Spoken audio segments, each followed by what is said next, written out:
Live from hospital அப்போ கூட ஒரு அவேர்னஸ் வீடியோ போடணும்னு தோணுச்சு. ஸோ இன்றைக்கி 3rd chemo with targeted therapy எனக்கு. லாஸ்ட் வீடியோவில் என்ன சொன்னேன் அப்படின்னா, உங்களோட ஃபேமிலி மெம்பர்ஸ்க்கு நீங்கள் கிஃப்ட் பண்ணணும்னா ஹெல்த்தை கொடுங்கன்னு சொன்னேன். அது எப்படிங்க அப்படின்னு சொல்லி நிறைய பேர் கேட்டிருந்தீங்க. நான் என்ன தப்பு பண்ணேன்னு சொல்கிறேன், ஸோ தட் நீங்கள் என்ன தப்பு பண்ணிட்டுருக்கீங்கன்னு ஐடென்டிஃபை பண்ணலாம். நான் வந்து அந்த ஃபுட்டை வந்து ரொம்ப பெருசாக நினச்சதில்லை. எவ்வளோ சீக்கிரம் சமைக்க முடியுமோ சமைச்சிருவேன். ஸோ காரம் அதிகமாக எடுத்துக்கிறது, புளிப்பு அதிகமாக எடுத்துக்கிறது, உப்பு அதிகமாக எடுத்துக்கிறது, டேஸ்ட்டுக்கு ரொம்ப ரொம்ப இம்பார்ட்டன்ட் கொடுத்தேன் நான்.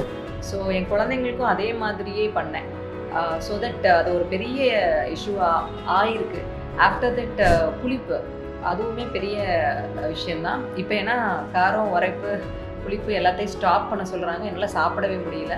அப்புறம் முதல் நாள் நைட்டே கூட சில புளிக்குழம்பு அது மாதிரி விஷயங்களை செஞ்சு வச்சுருவேன். காலைல சூடுபடுத்திப்பேன். ஃப்ரிட்ஜு அதிகமாக யூஸ் பண்ணுவேன்.